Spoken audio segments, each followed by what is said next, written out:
నమస్తే. తెలంగాణ ముఖ్యమంత్రి రేవంత్ రెడ్డి గారు ఒక కీలకమైనటువంటి నిర్ణయం తీసుకున్నారు. అదేంటంటే ప్రభుత్వం ద్వారా అందుతున్నటువంటి సంక్షేమ పథకాలు గానీ, అభివృద్ధి కార్యక్రమాలకు సంబంధించి అర్హులైన వారిని ఎంపిక చేసే బాధ్యత అక్కడ ఉన్నటువంటి స్థానిక అధికారులకు అప్పగిస్తూ నిర్ణయం తీసుకున్నారు. చాలా ముఖ్యమైనటువంటి పరిణామంగా మారింది. ఇప్పటివరకు ఆ యొక్క ఎంపిక బాధ్యతను స్థానిక ఎమ్మెల్యేలకు అప్పగించారు. ఇటువంటి క్రమంలో ఎవరైతే నిజమైనటువంటి ఎలిజిబుల్ పర్సన్స్ ఉంటారో వారిని సెలెక్ట్ చేసే బాధ్యత ముఖ్యంగా కొంతమంది అధికారులకు, అలాగే అవసరమైతే మహిళా సంఘాలకు సంబంధించినటువంటి వారి సేవలను వినియోగించుకోండి తప్ప ప్రజాప్రతినిధులు ఇందులో ఇన్వాల్వ్ అవ్వటానికి లేదు అనేది చాలా ఇది టాక్ ఆఫ్ ది టౌన్గా మారింది. ఎందుకనంటే గతంలో 10 ఏళ్ళు బీఆర్ఎస్ అధికారంలో ఉంది. అధికారంలో ఉన్నప్పుడు ఆ ప్రభుత్వం ప్రవేశపెట్టినటువంటి సంక్షేమ పథకాలు కానీ, అభివృద్ధి కార్యక్రమాల్లో అనేక రకాలుగా అక్రమాలు, అవినీతి. సో ఇలాంటి సందర్భంలో మనం తాజాగా చూసాం. కొంతమంది అయితే ఆ స్థానిక ఎమ్మెల్యే నివాసం దగ్గర కూడా ఆందోళన చేసినటువంటి పరిస్థితి. బీఆర్ఎస్ అధికారంలో ఉన్నప్పుడు ప్రభుత్వం మారిన తర్వాత ఆ సంఘటనలు ఎక్కువైపోయాయి. అధికారంలో ఉన్నప్పుడు ఇలాంటి ఇష్యూస్ ఏం బయటికి రాలా. కానీ తెలంగాణలో బీఆర్ఎస్ పార్టీ అధికారం కోల్పోయింది, కాంగ్రెస్ పార్టీ అధికారంలోకి వచ్చింది. ఇట్లాంటి క్రమంలో తాజాగా జరిగినటువంటి పరిణామాలు చాలా ఎక్కువగా ఉన్నాయి.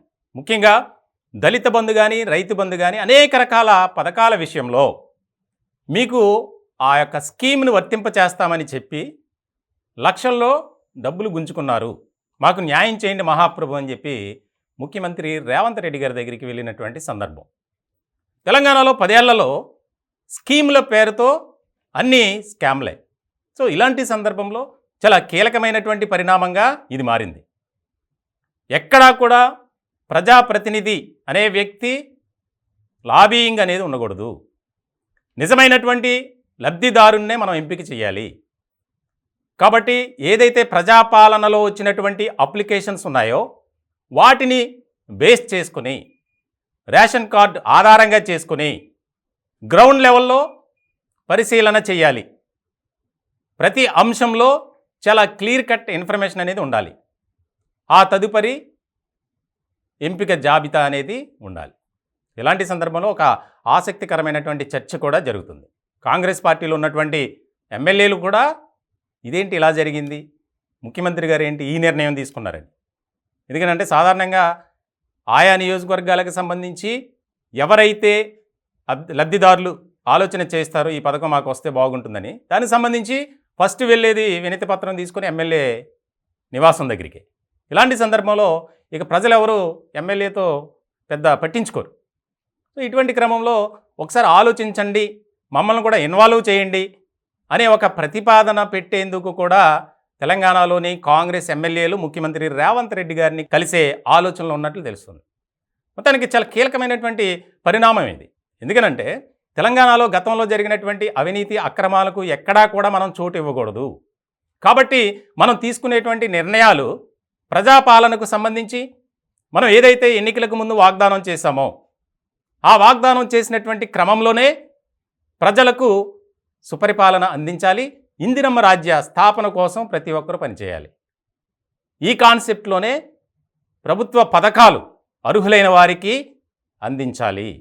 ఎక్కడా కూడా అక్రమాలకు కానీ, అవినీతికి కానీ తావు లేకుండా అక్కడ ఉన్నటువంటి అధికారులు కీలకంగా వ్యవహరించాలి.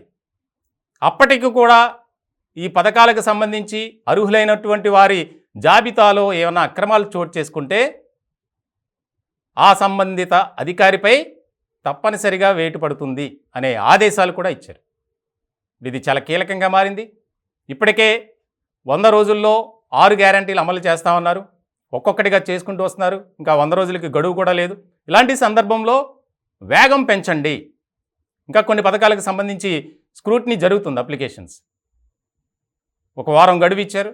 దీనికి సంబంధించి ముఖ్యమైనటువంటి అంశంగా తెలంగాణలో ఇది మారింది.